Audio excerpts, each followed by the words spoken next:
people would ask more about like, hey, what sucks about success? Because I think that's real. There's a lot of pressure. There's a lot of pressure 24/7. Even that's why I was trying to walk the question of, people, you don't want people to become obsessed. And it's like, I don't. Yeah, no, I completely understand. But I am.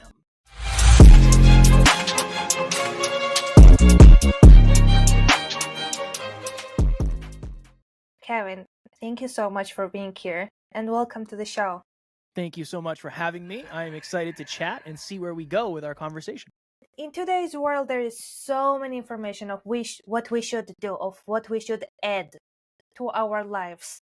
But I'm always thinking like, what can I eliminate from my life? What are the common things that keep us from living the life that we want? And it can be one or three, but the most common things that you see in majority of the people's lives that we need to let go of, and then we can talk about how we can change our life and achieve that success that we want. Yeah, number one, I would say, is the stories that we're telling ourselves based on our past. So I think a lot of us, we wake up one day and we say, you know what, I want to change my life and I want to accomplish all these things in my future. And we start talking about the present and we start exploring the present. We start picking apart the present. We don't look back 5, 10, 15, 20 years to figure out why we have the beliefs we have. The beliefs you have were not created yesterday or last month or last year. Most likely they were created when you were much, much, much younger. So I think that's you even said the words unlearn. Many of us want to learn. I love that. Learning is one of the most important things on the planet. But unlearning things that aren't serving you, that's also one of the most important things on the planet. So that's one thing. I think the second big thing is the people around you.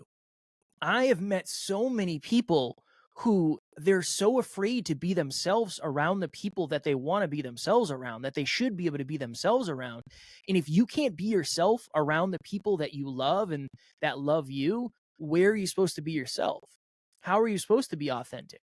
How are you supposed to lean into your greatness? So yeah, I think it's the stories that we're telling ourselves based on a previous old version of ourselves. And then the people we surround ourselves with, those are the biggest two things I've seen over the last 6 years. That's so interesting, the two things that you mentioned, because in my mind, I would assume you would say like the addiction of social media and all of that. But that's so important to surround ourselves with the people that we can be ourselves, being our authentic self. But also it's easier said than done. And if you look around you and you are like, you know what, I'm trying to be better and all of these people are not serving me. So do we cut them off? Do we just let them go? Do we just create new group? What would, like, if you realize your friend group is not for you, what would you do? What's the first step you would take? I have a simple question I ask myself. I always tell people to ask themselves, are the people in my life the best from my past or the best for my future? When you sit down and ask yourself that question, unfortunately, it's going to raise your awareness. Sometimes raising your awareness can be painful. I start there. And then for me, it's okay, what is the reason this person is in my life? Were they in my life for a certain season? Is it for a long-term reason? Then what I always say is you reallocate time. You don't have to cut people out of your life if that's not what you want to do. You don't have to make it known that, hey, we're on different paths and I feel like I'm growing at a different rate than you and I'm afraid eventually the contrast is going to become too great. You don't have to do that. I think it's a balance and a juggling act of, okay, these people are more nostalgia friends and nostalgia relationships based on we used to do these things together. Okay. Occasionally I will do those things, but I don't want that to make up the majority of my time. I have to lean more into who do I want to be? One of my favorite quotes, if you want to find your people, you have to be yourself. So you start there and say, okay, who am I really? Who do I really want to be? And where are the type of people that I want to surround myself with? Where are they hanging out? What Facebook groups are they in? What live events are they going to? What podcasts are they listening to? That type of thing. Then you can spend more time there and you can kind of fill the voids that you're creating by reallocating time. So as I hear you say, it's like just focus on yourself and what you want to achieve. Because if we start talking to the people like, oh, you don't belong in my life anymore, we're just creating these arguments, and it's gonna take so much time and consume so much of our time, rather than just like let us our behaviors talk, and then focus on ourselves. And I think naturally the people will leave you alone. And this is me assuming that you are not the negative influence in someone else's life. It's fair. So when you said the first thing, the limiting, well, how did you put it? Was it limiting beliefs that you said, or the Yep. self-talk that were, okay, I'm hearing you and it makes sense, but then I'm like, you know what, like I don't think I have any negative thoughts or limiting self-beliefs, because people don't always know how it looks like. So give me some examples of how it can look so we can identify them. Yeah, for me, it's any I am not enough, any not enoughness, not smart enough, not pretty enough, not fast enough, not a good enough speaker, not brave enough, too shy, any of those things where there is a reason that you have been convinced of that you cannot accomplish something, more often than not is a limiting belief. So I could never attract my dream partner because I grew up in a broken home. That's a limiting belief. That's not real. Right? Just because you grew up in a broken home does not mean you cannot have an amazing home. That's a limiting belief. For me, for the longest time, I could never find somebody beautiful to date because I'm short. Right? That was a limiting belief because of my insecurity. My wife is a little bit taller than I am and she's gorgeous. Like, okay, cool. That was a limiting belief, right? So I could never start a successful business because I didn't go to business school. I mean, there's a list very long of people who have done that. So anything that you have determined to be true based on limitations that do not exist that you currently live your life through, I would say is how I would define a limiting belief. There is this book that's called Change Your Life in 1 Hour or something. I might be not saying it right. But if someone is listening to this conversation and they have an hour after this conversation, is there anything specifically or few things they should do that they can not change their whole lives maybe in 1 hour, but basically set themselves up for success, that if you do these few things, for sure your life is going to improve at least like 5%, and then the change will come naturally? If you only had an hour, this might be counterintuitive to what many people would think. I would either book a counseling session, a therapy session, or a coaching session. I think that is the best use of your hour, especially I just think at this level, I realize that most people don't actually understand themselves at the level that they need to in order to accomplish what they want. It's not necessarily that they don't know what to do. It's that they don't know why they're not doing what they know they should be doing, because it's not from a place of motivation or inspiration usually. A lot of times it's because there's something internally that's holding us back that we haven't explored yet, right? I never knew that there was such thing as fear of success. I thought that's why we were all doing this. I thought we all wanted to be successful. And then I found out my business partner had a fear of success. Interesting. What does that mean? So if we never got to the root of that, nothing else really would matter, because everything else is just a symptom of the root. And I think if you sit down with somebody and they say, oh, tell me about your childhood, tell me about your traumas and your triggers, tell me about your fears, tell me about the things that you're excited for, I think eventually you'll get to the root of who you are. And then once you start getting close to the root of who you are as a human being, I think everything else starts to make sense. Will that happen in an hour? I hope so, but I can't guarantee it would. But I think it would be a really good place to start. So one of my favorite definition of success is that success is a progressive realization of an worthy ideal. What does success for you personally mean? Because definition of success can be different for everyone. But when you say success, and you have mentioned the word success many times, what does success mean for you? A sustainable life of fulfillment based on growth and contribution is what I would say. I think the interesting thing about my definition of success is I will never have it, because you never reach ultimate fulfillment, because fulfillment is more of a process than it is a result. So for me, I'll always be chasing quote unquote success. In a simplified term, it would be leveling up my life through my love, through my health, and through my wealth to the maximum amount, and then growing and contributing to something greater than myself. I think for me, that's my unique definition that keeps me going every single day, and I'll most likely never accomplish it. So, so it's we are almost here from the beginning talking about our improving ourselves and self-improvement, and you talk about holistic self-improvement. First of all, define holistic self-improvement, and then we can move on other questions. Yeah, for me, holistic means well-rounded. So Mm. I do not want you to come and learn how to make a bunch of money and then burn your relationship to the ground. I don't want you to just focus on your relationship and then end up not in the physical, mental, emotional, and spiritual shape that you want to be. For me, holistic is well-rounded. Becoming a well-rounded, evolved human being is the best way to explain it.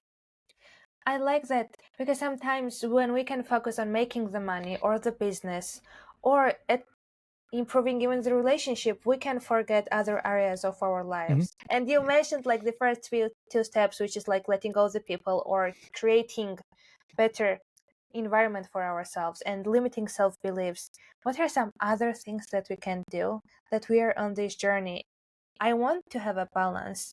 Is it even possible to be balanced and to have that sense of your relationships or your career to be even balanced? And what are some steps we can achieve that if it's possible? Yeah, I don't know. I don't know if balance. I always consider everything a juggling act. So just by I like that. definition, I'm hanging out with you right now. Unless my wife is on this podcast with me, I'm not pouring into my relationship. Right? I'm drinking water, so that I'm kind of helping my physical state, but I'm not exercising. So right now, there's an hour time slot where I'm going to accomplish either health, wealth, or love. Really. That I think that's just an important understanding to have, because if you think about it from that frame, you're not really balancing, you're juggling. And unfortunately, usually one of the balls is falling.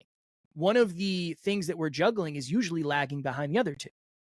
And that's why it's kind of a lifelong mission to make sure that, okay, I'm crushing in the gym. Awesome. Now what do I do? I haven't been doing check-ins in my relationship. So this is what I would say. I think this is the simplest thing. Many people are really good at measuring and reverse engineering something. So if you're good at saying, I want to lose X amount of pounds in X amount of weeks, this is what I got to do. Cool. That's a system. I want to make X amount of dollars in X amount of years. Cool. That's a system. We just have to figure out how to systematize our entire life, where if I sat somebody down and said, what is your relationship habits? What are they? They might say, oh, we go on a date night every once in a while. We try to kiss each other good night before we go to sleep. Okay. What could you do that's a habit that you can practice every single day that would benefit your relationship directly? That's where I would start, because it's not always about the amount that you're pouring into the bucket. It's just as important the consistency that you're pouring in. So you might not spend 8 hours a day with your partner, but if you can spend 15 minutes of connected time before bed every single night, that most likely will improve your relationship. So long answer short, I would try to sit down and say, okay, what are my current habits under health? What are my current habits under wealth? And what are my current habits under love? Oh, interesting. I have a ton of habits under health, but I don't have any under love. No wonder why I'm getting health results and not love results. That how we do anything is how we do everything as well. So all of those habits get interconnected and it can benefit your whole life. What are some habits that you personally are proud of that you have in life that almost like not applies but improves all areas of your life? Is it your morning routine or anything that you do at night, or what are those? I learn every day for 30, like I have a non-negotiable. Every day I learn for 30 minutes, whether it's a TED Talk or an audio book or whatever it may be. That has been huge for me, not just from a place of knowledge, but when you learn things, you learn about yourself. And when you learn about yourself, you can kind of understand everything at a deeper level. So that's been a big one for me. Every night before my wife and I go to bed, we say one thing that we're grateful for about one another. That's been huge. It's simple. It takes 2 minutes, but it's one of those things where you have to reflect, right? You sit down and you reflect on what did she do today that made me really, really happy, or what was I grateful for, whatever it may be. That's been really big. And then I would say every day I track our finances. Every And day? every day, yeah, I track our Okay. finances every single Tell day me as a why. business. Because number one, when you measure something, you manage it better. Number two, I want to know. I want to know where the money is going on a day by day basis, because you cannot change your behavior until you have the awareness. And once a month, it's just not. I mean, imagine if you only weighed yourself once a month. You really wouldn't know what's going on until you weighed yourself the next month again. And it's like, there's a lot of time in between there for you to make tweaks. So yeah, I think for me, it's unless you're going to do something every day, it's very hard to make it a habit. So I'd rather just do it every day, and I think it's worth it in the long run. But how can people not become obsessed with it? Because what's your intention by checking? It's like, I really want to know where money is going, because people can get then very anxious. It depends on their beliefs about money, how they were raised. Some people have a lot of money, but they are anxious to spend it because of their past. So how can we just measure it and be aware of it, but not become too attached to it? And you can talk about money, but people can apply the lessons to any other aspects of their life. Yeah, I think the first step is knowing yourself. This is the hard answer. I don't want you to be obsessed with it. I want you to be conscious of it.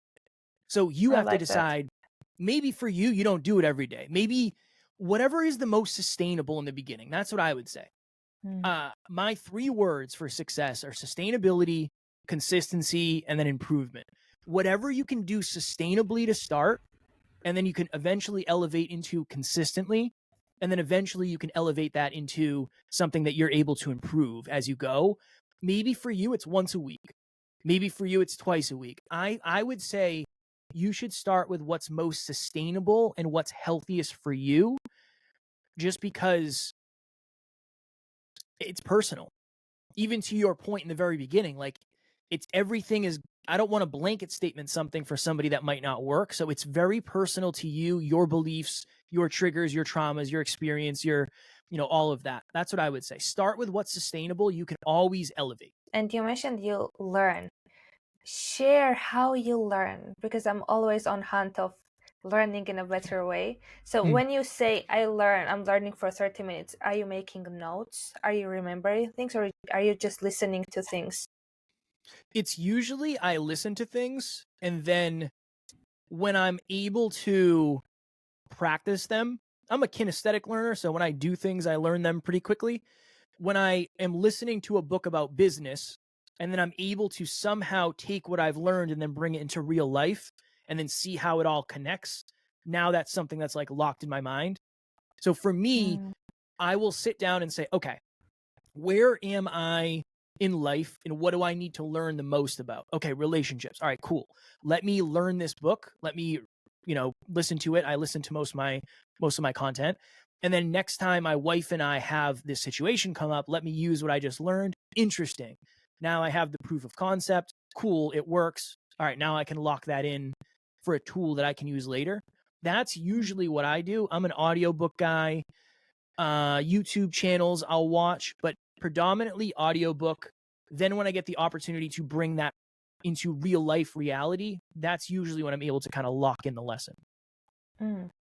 You said you learn through action. You are an audiobook guy. Why did you start the podcast? Yeah, I was interviewed on a podcast, and I remember. How long ago? Oh man, 2017. Okay. Yeah, 2017. I was interviewed on a podcast. It was an hour and a half.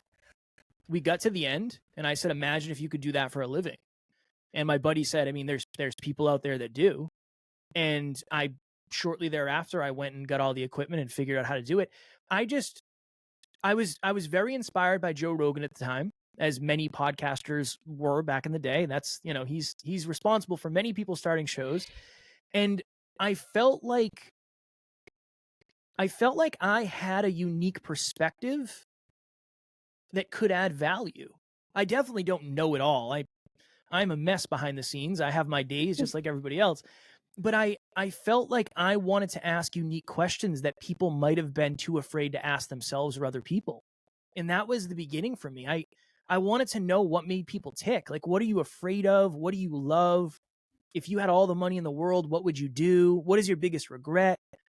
That I wanted to have deep conversations with deep human beings like you and I are having. And in the beginning, it was just, yeah, the podcast makes sense. Let's start here and see what happens. What's the name of the podcast? Originally, it was the Hyper Conscious Podcast. That was how it started. I'm acutely aware of anything. Now it's Next Level University. So it started, and then we rebranded like 400 episodes in.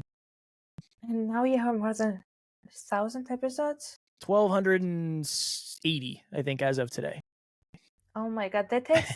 So you have been pretty consistent with it, yes? 7 days a week, yeah.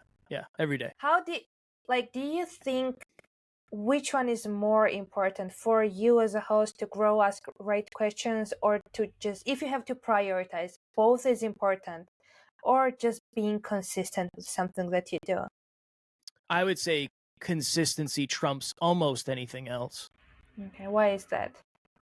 Because the more reps you have with something, the more you understand.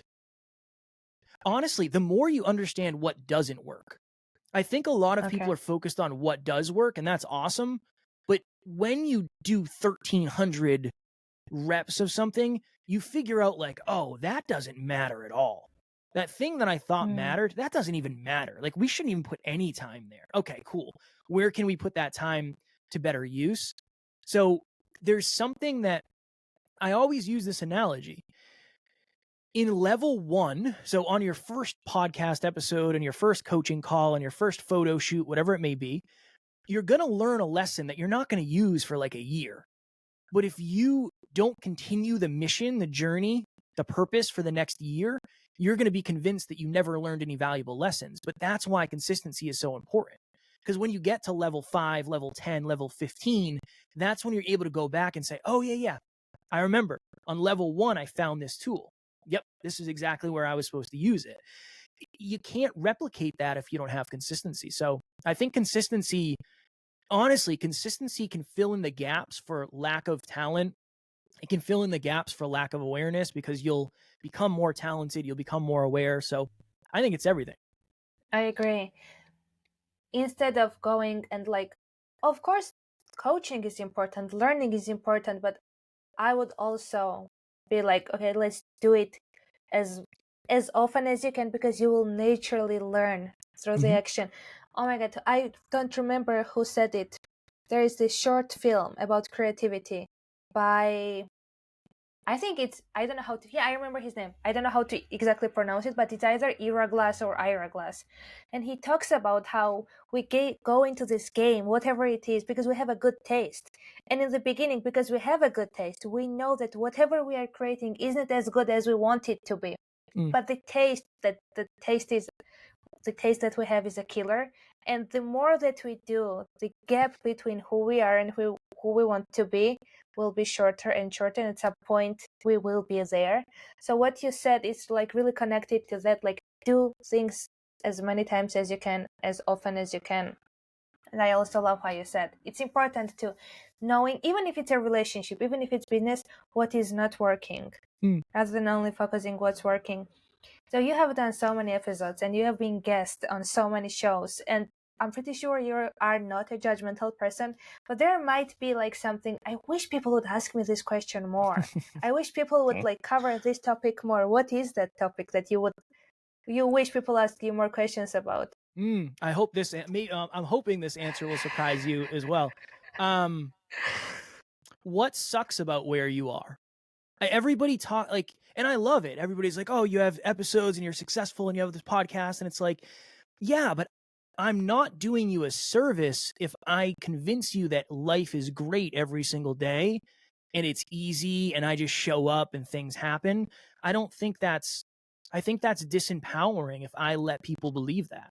So I wish people would ask more about hey, what sucks about success? Because I think that's real. So what does?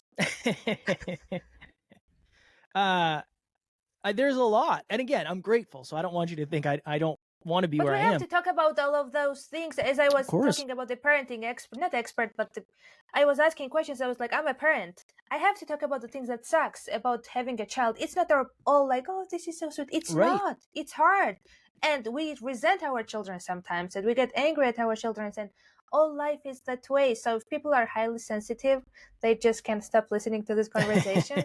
But guess what? Life is not perfect. So go ahead and give me your answer of Yeah. why it sucks. There's a lot of pressure.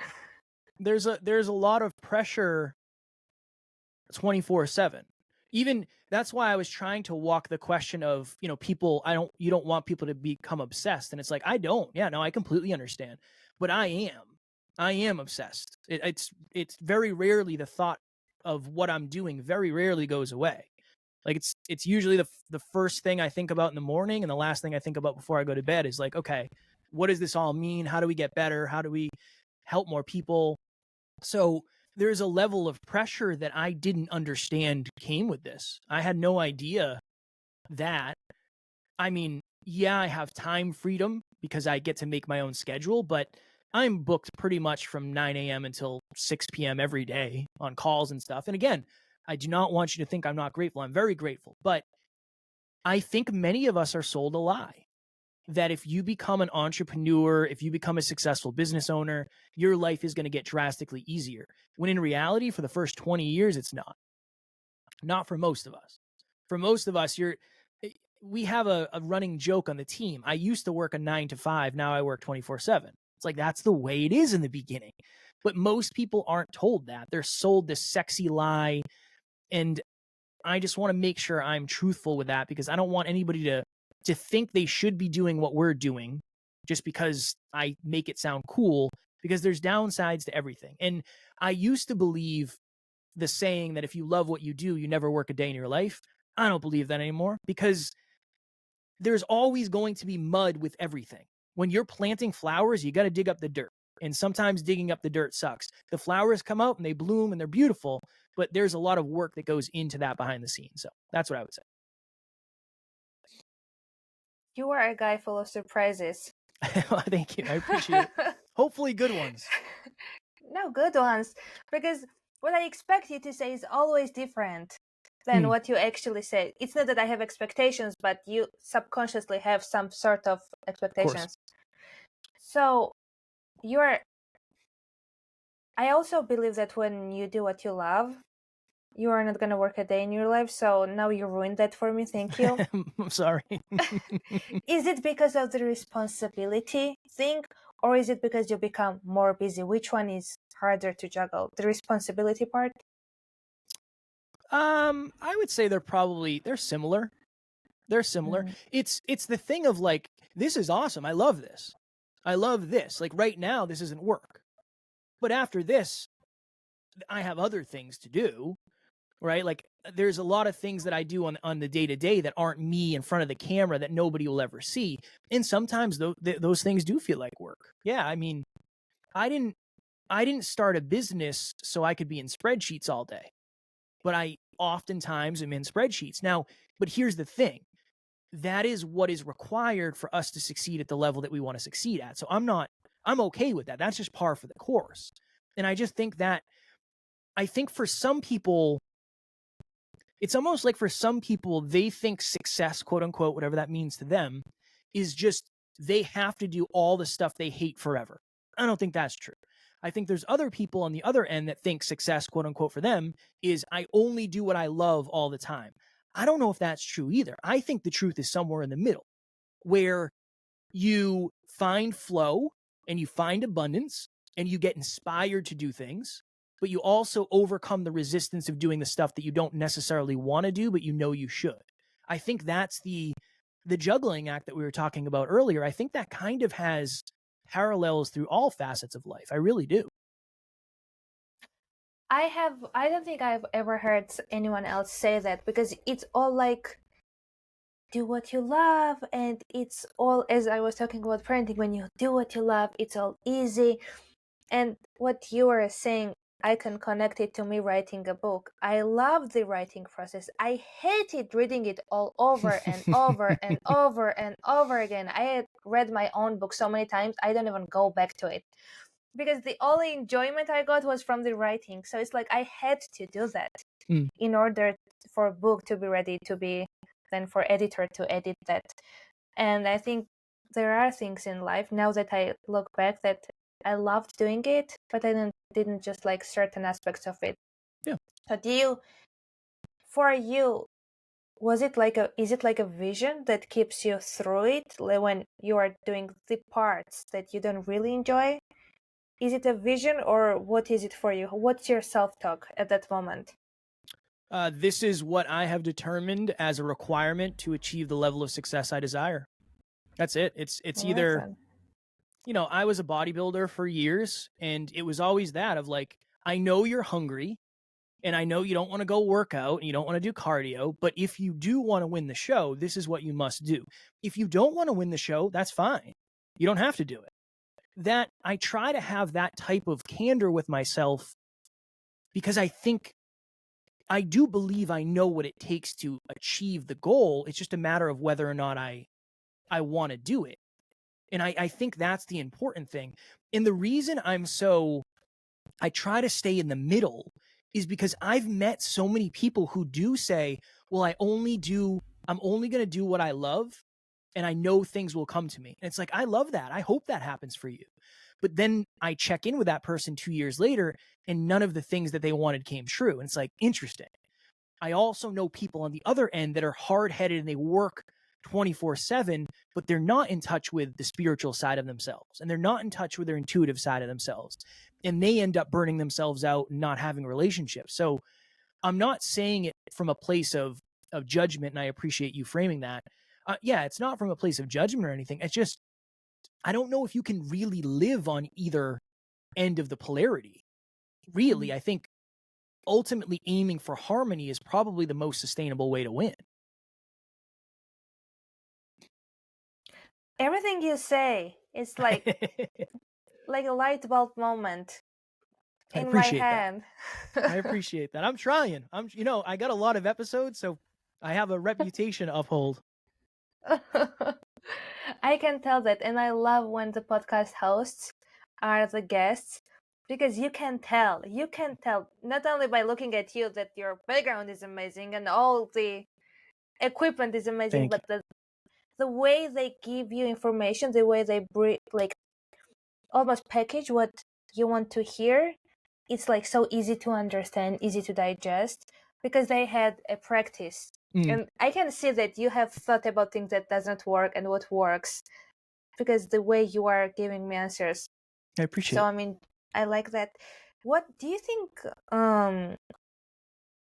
like what are some things that you for yourself you're like, okay, I need to do more of this in order to fulfill my vision, that how I see myself? Are there anything at this moment that you want to improve or even start doing? Oh, of course. Yeah. I gotta get back into the gym like I was, right? Like Oh. the juggling act right now has been mostly business, then my relationship, then fitness. So I'm not nearly in as good a shape as I was 2 years ago. And it sucks. It's frustrating.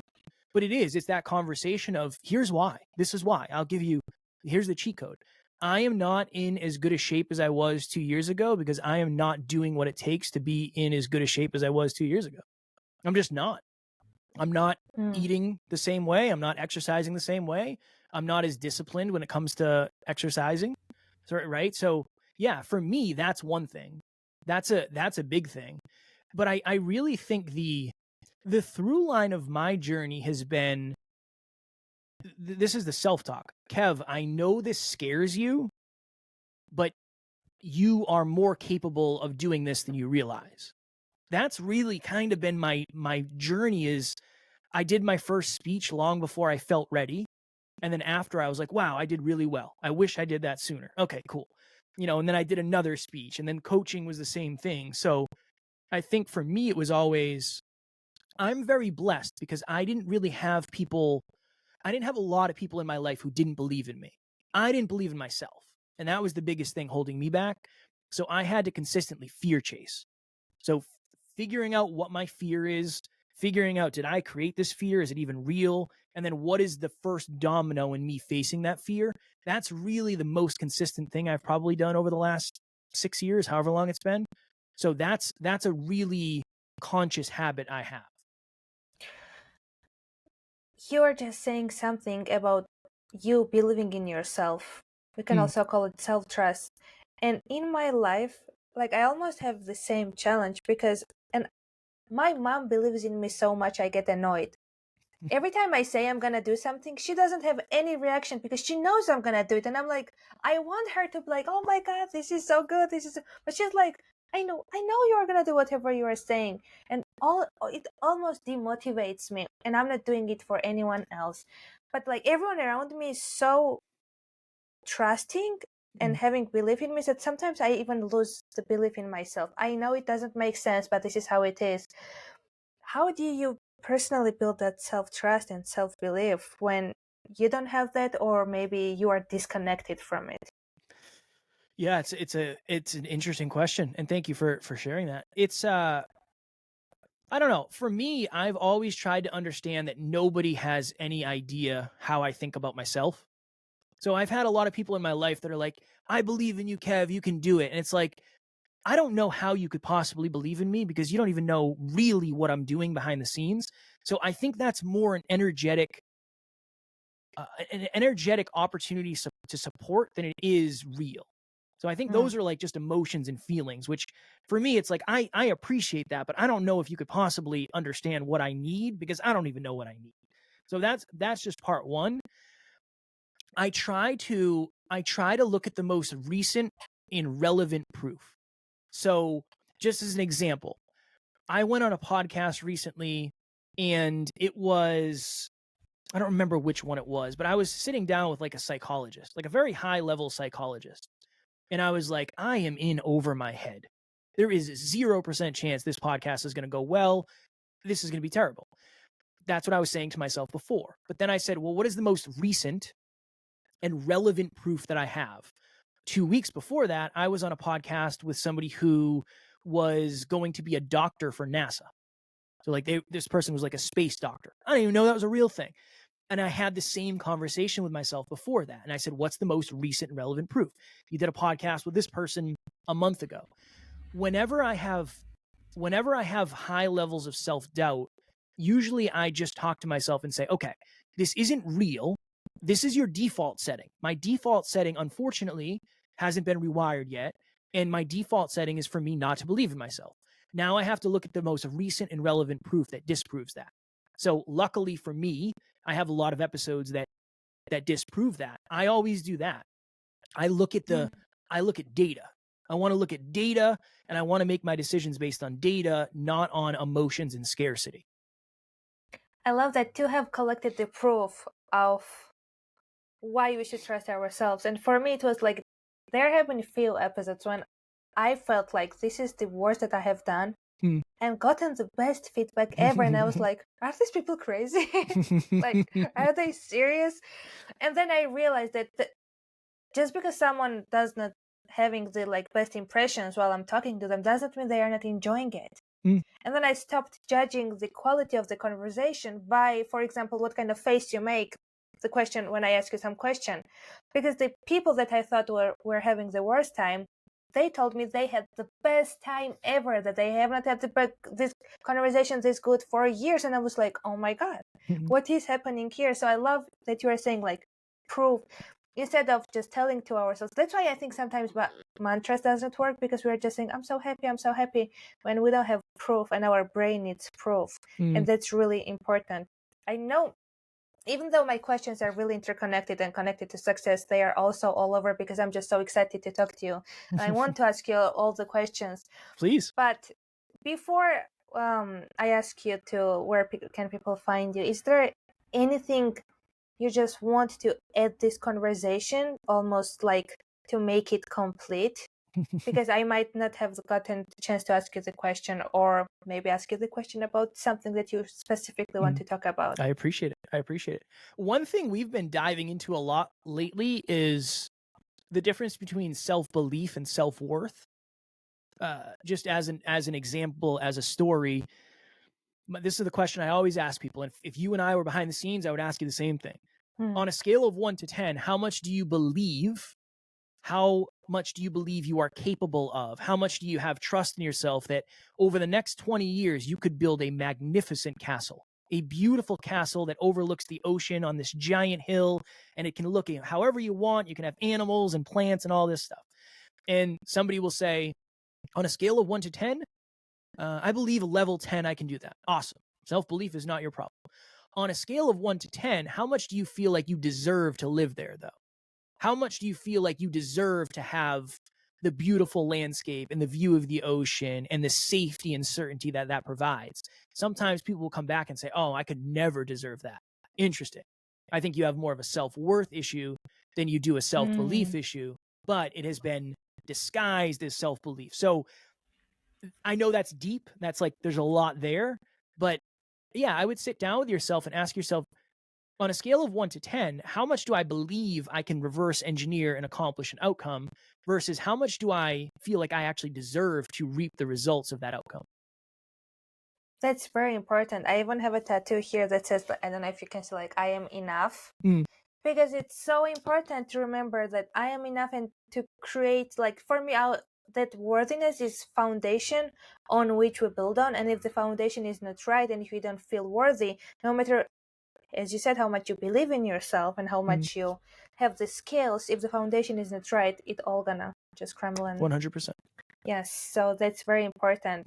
Where can people find, obviously, your podcast? I'll mention the name one more time. It's available on all podcast platforms. And what are some other values? You mentioned coaching. What are some other values that you bring to people, and where can they find you? It will be in the show notes as well. Thank you. Yeah, I just say search the podcast, Next Level University, all the platforms. It's on YouTube, 7 episodes a week. So you'll either love us or you probably won't like us, and that's okay. Maybe, we're not for everybody, and that's all good. And then, yeah, in terms of what we do, our business is set up from a place of no matter how much money you have or no matter where your personal development set point is, there is somewhere for you in the business, whether it's the free Facebook group. We do free live events every month. So we have a bunch of free stuff, but we also have mindset coaching. We have business coaching. We have podcast help, web services, social media solutions. We have a lot of things behind the scenes that you may never know. So if you ever need help with anything, odds are there is something that we can help you with. So yeah, you can always reach out to me directly as well. Go and check it out and listen to the podcast, especially because it's available on all podcast platforms. Wherever you are listening your podcast, is it Google Podcast or Spotify or whatever it is, just go, give it a go. Because I cannot physically, even if I had like 3 hours with you, we just cannot fully cover what success is. And everyone has their own needs. So listening to your podcast and also using other tools will be an amazing thing to do. Before I ask you to leave me with a message, you covered what sucks about, but I want to ask you, what is something that you do that you are proud of? Maybe it's natural to you, but it's something that you do really, really well that just creates a success in your life. I would say I try. I hope I do well at it. I've gotten good feedback. I try to make somebody feel like they're the only thing that matters when I'm with them. Whether it's good. Yeah, I appreciate it. Whether it's sending somebody a DM, I send a lot of videos or audios to people, and people are always surprised. Like, I can't believe you took the time out. And it's like, well, I want to make sure you feel valued. I think a lot of us are going through life and we're looking to feel supported and we're looking to find a place where we belong. And if I can help you find that place, then I'm accomplishing my mission. So yeah, making somebody feel like they are what matters in the moment is one of the big ones for me. Okay, don't be upset because I'm going to ask you something right now. Do you do it because you see it works and you see you are touching the core of the people and not many people do it? Or do you do it because this is who you are and you care about it? Oh, this is who I am. I want to be the person I needed, and the person I needed would have sent me a video and said, "Hey, Kev, I hope you're having a great day." I want to be personal. I don't ever want to get, and this is my fear, honestly. Eventually, it will get to the point where I'm not able to do that. like I can today. I know that's going to happen eventually. I won't be able to do it to the degree I can today. So I'm trying to instill that as a habit that I never forget. That's powerful. When you do it because you truly feel like doing it and not because it's the right thing to do, that's admirable. I appreciate it. Can I do a little clap for you? Thank you. I appreciate it very much. If you would leave me and the listeners with a message, it can be a word, a sentence, maybe a podcast episode or a book or movie quote, whatever you want to do. What would the message will be, but something that is in your heart at this very moment? The biggest difference between who you are today and who you want to be in the future is your habits. No matter what, our lives are going to change. 5, 10, 15, 20 years down the line, your life will look drastically different than it does today. My question to you is it going to be a life that you designed or a life that you just accidentally stumbled on? I think that's a really good frame. Life is ever changing. The universe is ever changing. Nothing stays the same, but you can make sure it changes in the way that you want it to. Kevin, thank you so much for your time, for your energy, for answering all my questions, which was all over but also connected, and for your energy and just making this conversation feel like two friends having a conversation over coffee. Thank you. Thank you so much for the thoughtful questions. I enjoyed it very much. You're wonderful. You're a wonderful host, and your audience is very lucky to have someone like you leading. I received that. And you should. Thank you, listeners, for listening. And have a phenomenal rest of the day or night, wherever you are. And until next time.